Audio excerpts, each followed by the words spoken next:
નમસ્કાર મિત્રો, અમારી ચેનલમાં તમારું હાર્દિક સ્વાગત છે। તો આજે આપણે બનાવવાના છે એકદમ ટેસ્ટી અને બાળકોને પ્રિય એવા વ્હાઈટ સોસ પાસ્તા। તો આ પાસ્તા મારી દીકરી રાજીએ બનાવ્યા છે।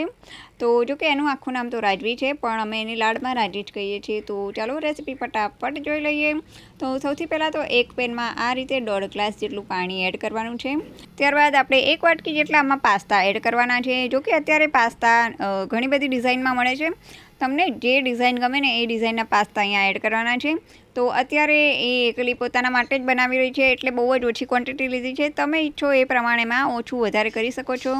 ત્યારબાદ પાસ્તા એડ કર્યા પછી તેમાં સ્વાદ અનુસાર મીઠું અને 1 ચમચી જેટલું તેલ એડ કરી દઈશું અને પાસ્તાને બરાબર બાફી લઈશું।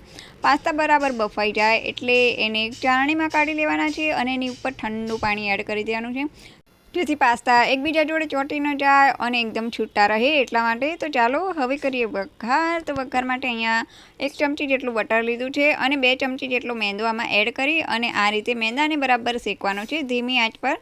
તો મેંદો આમ બરાબર શેકાઈ જાય, એનો કલર થોડોક ચેન્જ થઈ જાય ને એટલે આપણે એમાં દૂધ એડ કરવાનું છે। તમે જોઈ શકો છો વિડીયોમાં, આ રીતે થોડોક કલર ચેન્જ થઈ જાય એટલે 1 વાટકી દૂધ અત્યારે એડ કર્યું છે, બીજું થોડુંક પછી એડ કરવાનું છે।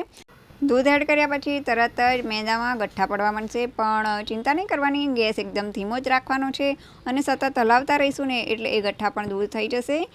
તો તમે વિડીયોમાં જોઈ શકો છો ગ્રેવીમાં એકદમ ગઠ્ઠા દૂર થઈ ગયા છે। તો હવે આપણે અડધી વાટકી બીજું વધારે દૂધ એડ કરીશું। જો એક સામટું તમે બધું દૂધ એડ કરી દેશો ને તો ગઠ્ઠા બરાબર છૂટા નહીં પડે, એટલા માટે પહેલાં થોડુંક જ દૂધ એડ કરવાનું છે, ત્યારબાદ બીજું વધારે એડ કરવાનું છે।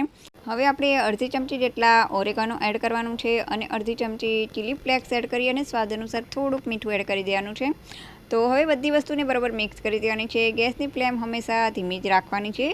ચાલો, વ્હાઈટ ગ્રેવી તો તૈયાર થઈ ગઈ છે, તમે વિડીયોમાં જોઈ શકો છો। હવે આપણે જે બાફીને તૈયાર રાખ્યા છે પાસ્તા, તે આમાં એડ કરી દેવાના છે। તો તમે ઈચ્છો તો આમાં જે પણ તમને શાકભાજી ભાવતા હોય તે એડ કરી શકો છો, જેમ કે કેપ્સિકમ અને મકાઈના થોડાક દાણા પણ આમાં એડ કરી શકાય છે। તો પાસ્તા એડ કર્યા પછી ફરીથી ફ્લેમ થોડીક ફાસ્ટ કરી અને બરાબર મિક્સ કરી દેવાનું છે।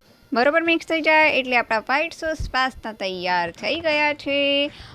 અને જો તમારી પાસે ચીઝ અવેલેબલ હોય તો ઉપરથી આ રીતે ચીઝ છીણીને એડ કરી દેશો તો એનો ટેસ્ટ બહુ જ સરસ આવશે। તો ચાલો, આપણા વ્હાઈટ સોસ પાસ્તા તો એકદમ તૈયાર કરી દીધા છે મારી દીકરીએ। કોને કોને ભાવે છે કોમેન્ટ ચોક્કસ કરજો, અને જો તમે અમારી ચેનલમાં નવા હોવ તો સબસ્ક્રાઈબ કરવાનું ભૂલતા નહીં અને લાઇક અને શેર પણ ચોક્કસ કરજો। તો ચાલો, આવી જાઓ બધા પાસ્તા ખાવા માટે। તો ચાલો, હવે આપણે ફરી મળીશું નવા વિડીયો સાથે, નવી વાનગી સાથે। ત્યાં સુધી બાય બાય।